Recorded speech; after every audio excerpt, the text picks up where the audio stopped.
Psychology Network, and you're tuning into Breaking the Stigma. I'm here with my co-host, O'Neal. This is the Culture Therapy, y'all. Okay, so we have two special guests today. They're both mental health advocates. I'm going to let them introduce themselves to you so you can get to know a little bit about them, and we'll start with Diamond. Hey everyone, my name is Diamond. I am the event coordinator of MPN, and of course, I am a huge mental health advocate, and I'm excited about this podcast today. Thank you, Diamond. Okay, Brandy. Hi everyone, I'm Brandy. I'm a registered nurse here in the DFW area, part of this Minority Psychology Network. I am the chair of the Veterans and Mental Health Committee. I'm definitely an advocate for mental health, and y'all going to see all about this here in this podcast. So I'm ready to get started. All right, great. You guys are pumped. We're so happy to have you here today. Okay, so let's just jump into it. What is a mental health advocate? And I'm going to shoot this over to you, Diamond.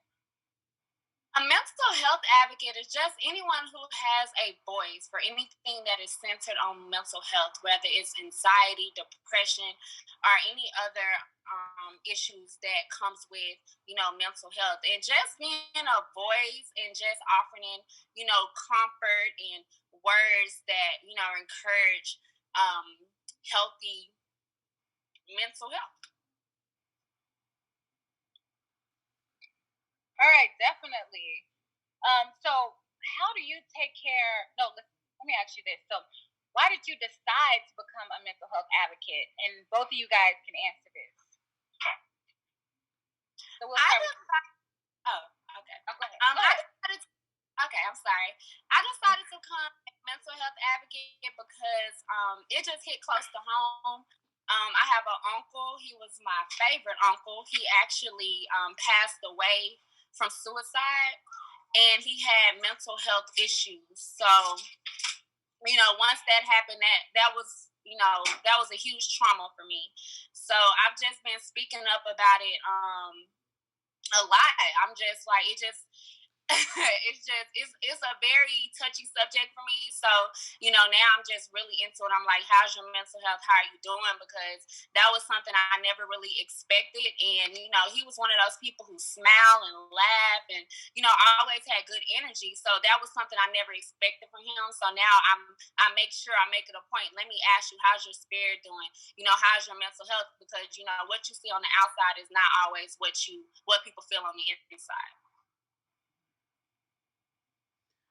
Actually, I do want to ask, just because it's something that's really difficult in terms of being an advocate for mental health is, of course, everyone here is young, very open-minded about mental health, but for y'all being advocates, of course, you can't just be advocates for, the youth. You had to talk about the older generation, things like that. What are some of the difficulties that you guys kind of face when in terms of talking like to your uncle or to your pops, or to your mom or to your grandparents and people that are older in your communities?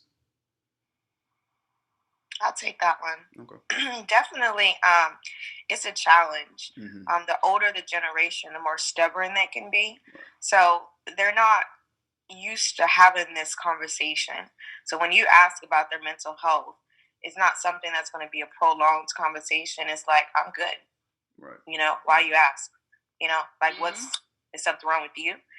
So it just becomes something that they're feeling more being defended or put on the spot, or so it definitely makes it very challenging just to get a truth out of that older generation. Mm-hmm. And it's just not with family. Like I said before, I'm a registered nurse, and with patients that are older, that we have to have these conversations. We have to ask specific questions just to make sure it's nothing going on that mental status in their world, and it's completely disregarded. It's dismissed. It's really short answered. So you really don't get that full effect of what's really going on with them mentally. So it's definitely a challenge. Right.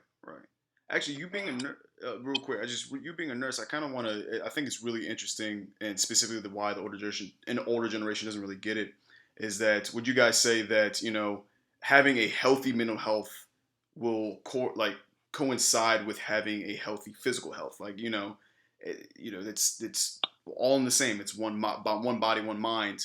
You know, is that something you guys kind of push in terms of talking about mental health? Like, hey, like, yeah, up here emotionally it'll help you, but it can be an ailment that you're having some sort of physical ailment that's because you're not in the right mental state.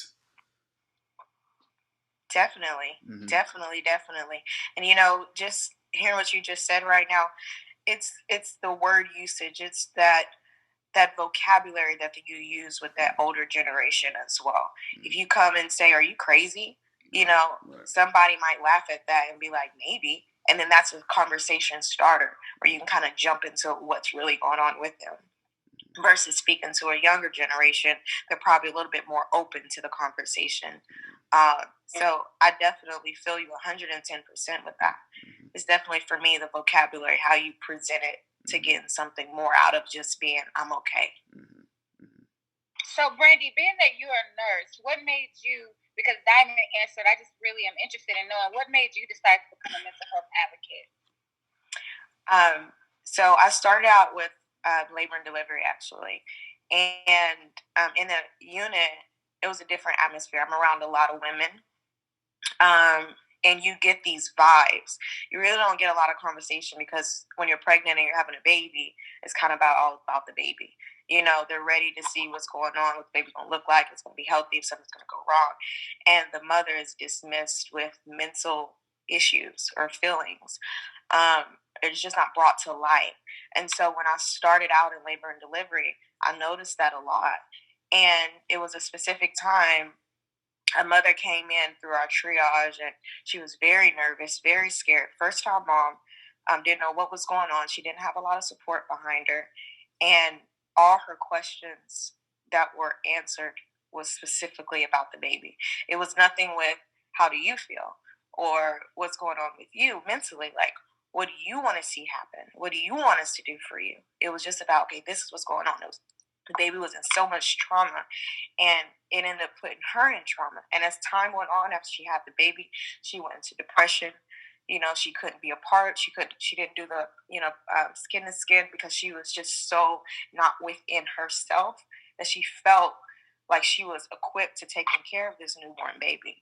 So at that time, that definitely opened my eye to that mental emotion that was so real, that was just not recognized. So I definitely at that time, I think it was just that mark for me of being an advocate for that mental health aspects. Wow, that's definitely an experience with you being a nurse. So every day, I'm pretty sure you're running into incidents like this or meeting people who are dealing with mental health issues also. So I see how that would coincide with you being more interested in mental health. Pretty interesting. Mm-hmm. Mm-hmm. Yeah. So so let me ask you, so how do you guys take care of your own mental health? That's a good question. Myself, just self-care, and I disconnect quite often. I've always been known like, okay, I just need some time to myself. I don't need anybody in my space. I've been like that since I was like young. I've always I used to have childhood friends come over every day, but okay, y'all can't come over this week. I just need some time to myself. And now that I'm older, I'm like, okay, that's just me disconnecting. So I just disconnect. I focus on things that I know, bring me back to the energy level that I want to be. So, I read, I write, I do poetry. I listen to a lot of motivational speeches. I talk to people who speak life into me, and my mother. I speak to my son, and just surrounding myself with people who I know are going to make me feel good, who I know are going to cater to my dopamine levels, and that's basically been working for me so far. So it's good over here. I would definitely have to agree, Diamond. I'm like 110% with you. I have to pull myself away sometimes, and I think everybody does. It's so much that's going around, and things on the outside world. A lot of people don't know what's going on the inside. It's a lot of people that kind of judge from looking on the outside, inside, and then that's also something that shoots your anxiety up. But besides that, I mean, just with being a single mom, a registered nurse, I work nights. Now with the COVID going on, I'm working these units. I'm now in ICU, and then I have my son, he started his virtual schooling, so much that go around. So what I have to do is completely pull myself away and have my me time. Rather, that's me, I lock myself in my closet, pray, listen to music. Motivational speakers, like Diamond said, is absolutely amazing. It's that voice that's in your ear that will calm your nerve like that, So I'm definitely, my family is a very prayed up family. So calling my uncles and my brother to just pray over me, definitely bring me back up that energy that I just feel like just completely just hit me like right, like no, out of nowhere, like it just happens out of nowhere. So definitely prayer within my family and my friends is what I do for my self-care.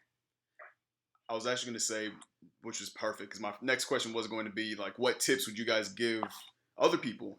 Of course, with the COVID going on, news is wild. We're coming up on an election year, of course. Everything seems, every day almost seems like a new stress. You know what I mean? And so, what are some of the tips that you guys would give somebody who isn't really familiar with mental health? Like, what could I do to mitigate my problems and even help a family member? I think, and this is asked a lot, like, what can you do for someone else? Right? And a lot of people think about, like, what can I do for someone else? Mm-hmm. The question is, what can you do for yourself? You have to be able to breathe first. And then when you're capable of breathing, then pass that oxygen off to the next person. Mm-hmm. But if you're suffocating yourself, you're going to die off before you can help the next person in line. So my biggest tip when this question is asked is to breathe first and then follow with someone else to breathe after. Okay, excellent. Myself, I'm really big on love languages. So, like I'm always asking, the people who are close to me in my circle, like, what is your love language? And, even my son and I, we had a conversation today, and I was just like, because he was upset earlier, and I was just like, DJ, let me just be expressive. Let me know how you're feeling, what it is that's going on. And I want rebuttal with anything, I want judge you or anything like that. And I actually got that from our parenting and mental health podcast that NPN hosted yesterday. And, it worked out really good. My son, he opened up, he let me know like what was bothering him and things like that. And, just knowing his love language, like I've learned that certain ways I can't talk to him. And, that's what everybody, like I know how to approach certain people in order for me to get to them, in order for it to register to them. So, just knowing people's love language. If I know your love language, you don't have to ask me what you need from me. I can kind of go and kind of do, what I know that you would like that'll make you feel good. People just like to feel good sometimes. And sometimes people just need a push gift. Like, okay, here, I'm going to wash these dishes. That's a push gift because I know that's your love language, Or I'm going to buy you a necklace because that's a push gift for you. That's going to help you keep going. I'm going to pray for you. I'm going to listen to you. Things like that. That's my way of helping out people when I feel like, they're struggling mentally. I love that, Diamond. That's very powerful. It's powerful. Very. I want to ask you guys, how important is advocacy to you? Because at MPN, we have mental health advocates and mental health professionals because we want people to understand you don't have to be a mental health professional in order to speak about mental health. And we want to also normalize the conversation. So you guys can answer, how important is it to you being an advocate? It's very important. Social media is a very used tool for a lot of people. And, like I'm noticing now, like I'm starting to follow a lot of pages that are centered on mental health and, for women, for, men, children, mental health, minority mental health, wherever it is, I follow all of those pages. And, just that right there, just creating like organizations or, reposting, little posts that these different organizations are posting, just right there is going to help so much. Because if you're not afraid to speak about it, you know, your neighbor or your peer is going to notice that, okay, you know, it's okay to not have a good day. It's okay to, like, you know, post about mental health. It's okay to talk about it, you know, things like that. So if you just be vocal and just be a voice and just don't, like, shame somebody for how they're feeling, then that's going to make the next person more comfortable. When you make the next person more comfortable to speak about it, they're going to make the next person more comfortable. And then that's how mental health, the conversation surrounded about mental health will become the new norm. Definitely. And I kind of see a lot of things. I don't know if y'all have heard of the pyramid scheme. So it's almost like the conversation used as a pyramid scheme. If you can talk about money, cars, sports, you know, like anything that's just light, that just image, mental health should fit just as well in that category. And use it as that pyramid scheme. If you feel uncomfortable, find 1-2 different people. Totally different people that you will not speak about mental health for, and say just something small, like Diamond said, a small quote, or just something that's posted that you see that brings light into you, and express it to that one person. Then after you have that conversation with that one person, tell them to find 2 people and let it spread. And then it get easier and easier and easier and easier and easier to be spoke on and accepted. You know, a lot of people will listen and not listen. You know what I'm saying? And my mom always say, it's going in one ear and out of the other. Like, and some people do that out of respect for that older generation. You know, you don't want to be disrespectful, but if it's something that's continuing to happen, it's being hit to them on different angles, something will stick, and it'll be easier to speak on. Right. I agree. So no, most definitely. You know, what I've seen with specifically kids, we talked about the older generation, but let's talk about the younger generation and what social media kind of has done. I would even say positive and negative in a sense, because of course there's a negative connotation with social media and mental health, but there's definitely 2 different things. You can speak with other people on, you know, that might feel the same way as you do on social media. It allows you to gain access to maybe more professionals in the field. But in your guys' opinion, what impact has social media had on mental health in the mental health industry? I'll take this one first. Okay. And I speak very highly of this organization. I love MPN. Like, it's an amazing organization. But this organization by itself, as there are many, I can only speak of this because this is the one I'm in. Right. But look at what we've done within a year, right? So we have a whole line of educators, mentors, and it's put on by different podcasts such as this one. You know, social media it's completely spread on Facebook, Instagram, Twitter, you know, and it's being seen by so many people. Just this one organization by itself, look at the impact. Drop the mic. So I mean, it's definitely I'm at all. Social media, I think it depends on your intentions. This organization, like Brandy said, has brought so much awareness to mental health. I know every time I make a post, I have a couple of friends DMing me, you know, what is this? You know, I would love to be a part. I'm following, you know, things like that. So, you know, I think that's why it's important for us to push, you know, the narrative of organizations like this, because social media does come with the negative side. You know, it's a lot of things going on in the blogs. You know, we have a lot of negative platforms that only spread negativity. And, you know, a lot of it comes just from, you know, our people like speaking their truths and being transparent, and then they're attacked on social media. Right. So that's why it's so important for our organizations like this one and the countless others to keep pushing, you know, the positive side and the supportive side of mental health, because you don't want it to be drowned out by like the negativity that social media sometimes comes with. So that's my take on social media.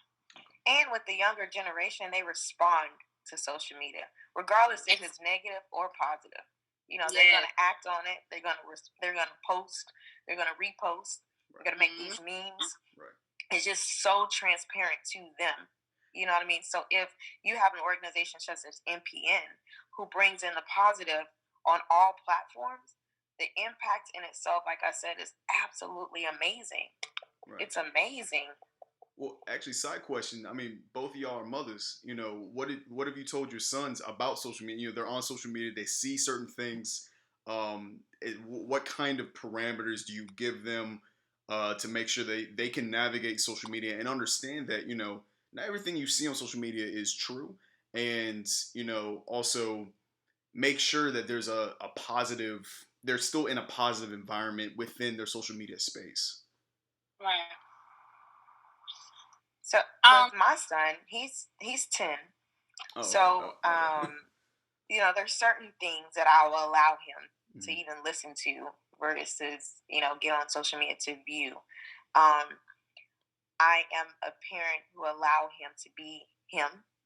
He is his own person, but I also have that conversation with him of knowing what it is that you are searching for. You know what I'm saying? Right now, he's at that age where he's trying to find his identity. I don't want to create it for him. I want him to create his own identity with the knowledge of what I know. You know what I'm saying? Like if he comes to me and say, Mom, I saw somebody on, you know, TV playing baseball, and that's what I want to do in life. You know, and we have this conversation. I think that's great. You know, that's absolutely wonderful.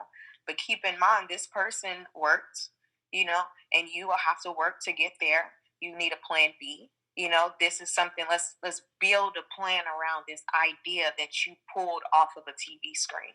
You know what I'm saying? It's just not something he's going to run with and not know nothing about. Or here's friends. That's another thing. In the school systems, friends talk to friends and, you know, they don't know nothing. You know, they just talk and talk, and it's nothing that they're talking about.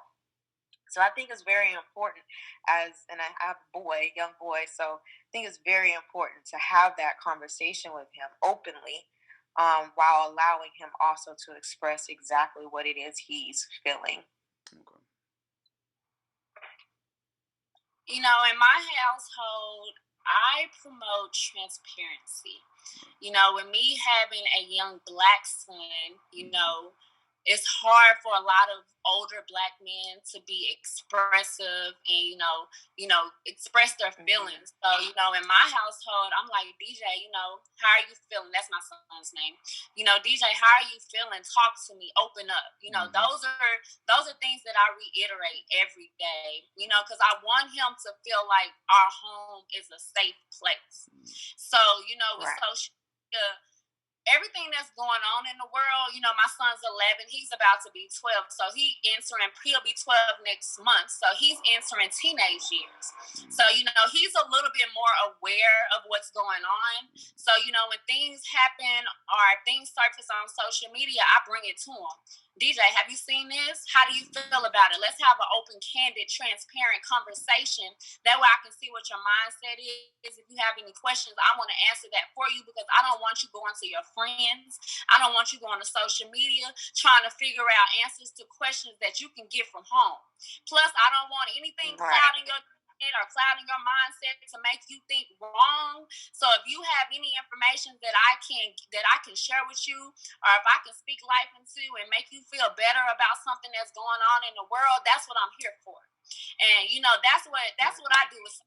You know, my son isn't on social media, but he does have a YouTube page. So, you know, I'm always on his YouTube page. I'm trying to see, like, you know, what you're talking about and things like that. So he does see some videos, and I'm like, hey, you know, how do you feel about this video? Or if I see something that I think that would be a good conversation starter, I bring that to him. DJ, have you seen this? You know, what would you do if you was in this situation? You know, just certain things like that. That's how I, you know, kind of approach social media with my son. Okay, Mama. And as we're speaking, I'm about to say, okay, yeah, YouTube channel, it's tight, man. Right. And just to go with what Diamond said, especially, you know, we're speaking of advocacy, right? So, and with mental health, that's definitely a conversation as well. You see these football players, these basketball players, everything that he idolized on these social media platforms, going through things. So we have conversations about depression and anxiety, because he's in sports as well. You know, men, they bring up boys to be strong, right? When you play a game, or he's in sports, he plays baseball and he loves it. But when he gets in a point where he feels like he fails, at a point he didn't even want to talk about it, because that man atmosphere that he's in is like, be tough, man up, you know, and it's not expressed. So after the fact, as his mom, I'm like, tell me how you felt about that. You know, and express it to me. You don't have to express it to everybody, but if you can find that one person that you can trust, just to pull in, like Donna said, bring in light. You know, give him something to make him feel like, okay, you know, that's cool. Right. You know, I'm okay, and then you move forward. But he grows in it. You know, it's those little things that we do for the younger generation when we're speaking of mental health that will stick to them more than something as drastic as making a scene at a football field. You know what I'm saying? So, like Diamond said, I'm the same way. My home is a safe place. It's a safe haven, no matter what.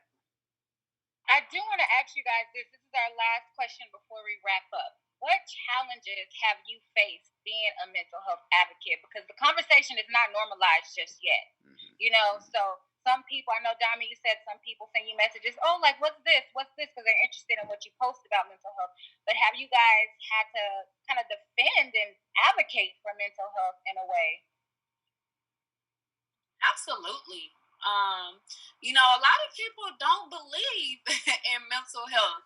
And, you know, sometimes the conversation is surfaced and, you know, I have to try to reach certain people that is kind of more difficult, just because in their household growing up, mental health wasn't something that was accepted. You know, I could say, hey, you know, I'm having you know, in my household, you know, I could say, hey, mom, you know, I'm not having a good day. You know, I haven't been feeling like myself lately.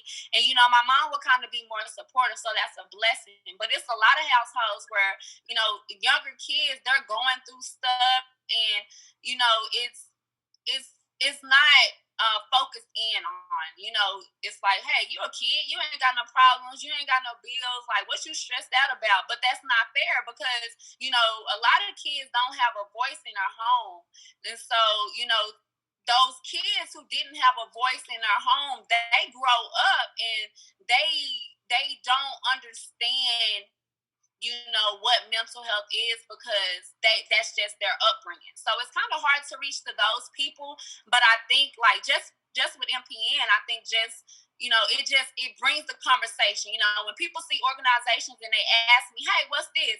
Of course, most people, they're going to go and research. You know, they're going to go to our Instagram page. They're going to go to our website. They're going to read up. They're going to, you know, they're going to research it for themselves, and they're going to come up with their own idea of what mental health is. And that's why, you know, it's important to, you know, spread and promote and, you know, be a voice. So, and, you know, mental health, being an advocate for mental health starts at home.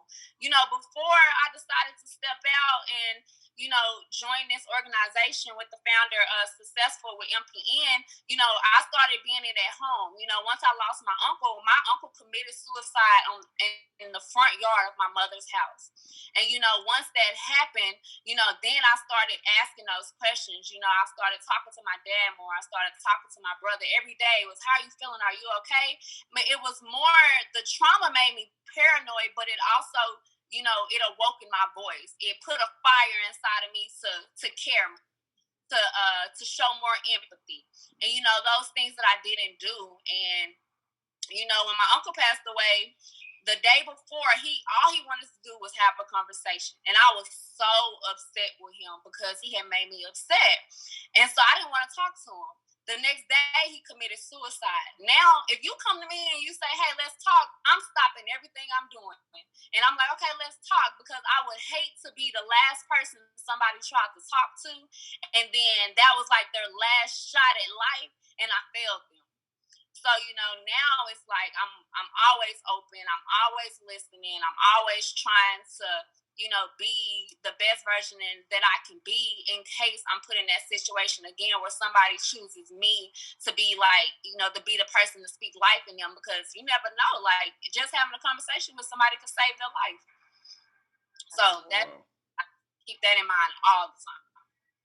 That's wild. Absolutely. So I'm just going to say, to answer as far as the challenging questions, so these last couple of days I've been taking care of a young girl. She's like 23-year-old. She had lost her heartbeat. She took 3 or 4 days before she came out, after we got her back. And since then, she has been progressing, right? So as she's progressing, she starts to wake up. She's able to respond. She ended up having a stroke. So it took her a minute to come back with her voice. But when her voice came back as of yesterday, doctors came in yesterday morning and she says, I feel like I'm having an anxiety attack. Okay?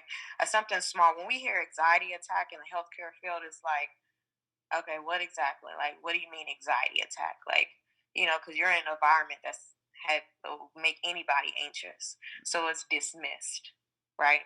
So when she says anxiety attack, being young in a professional field, as a doctor is looking at you while you're saying you're having an anxiety attack and you're calm, it was dismissed. When the doctor walked out, she said, well, why didn't he say anything about my anxiety? Why didn't we talk about the anxiety that I'm having? So I said, well, talk to me. Tell me what you feel. And she was like, well, maybe I'm not having anxiety. And I'm like, well, tell me your emotions.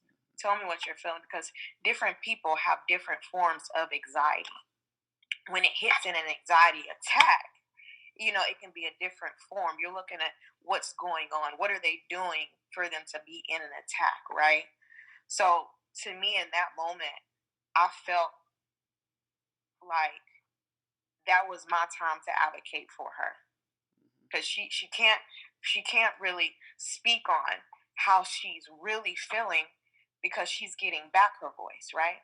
So as an advocate, I have to walk out, speak to the physician about, she might not be having an anxiety attack, but can we give her something to help her calm her nerves? Because she is in an environment, she had a horrible experience at the age of 23 years old. And anybody, regardless of the age, laying in that bed for weeks, and then you open your eyes to not knowing what happened. Me, personally, I don't know, I can't speak for anybody else, right, but I will be out of my mind with anxiety.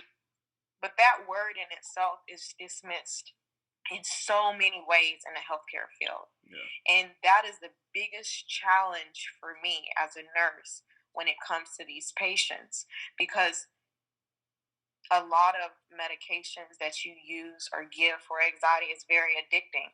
So you or it's not contraindicated with other medications that you're getting at that time.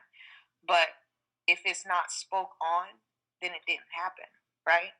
So if I never would have said anything, she still would have been sitting there in the bed thinking that she could have an anxiety, but not an anxiety, because she was told that she didn't have an anxiety attack, because that's not what an anxiety attack is. And it's just so much that goes on. And I think that for me as a nurse is the biggest challenge, advocating for these patients who can't speak the language of healthcare.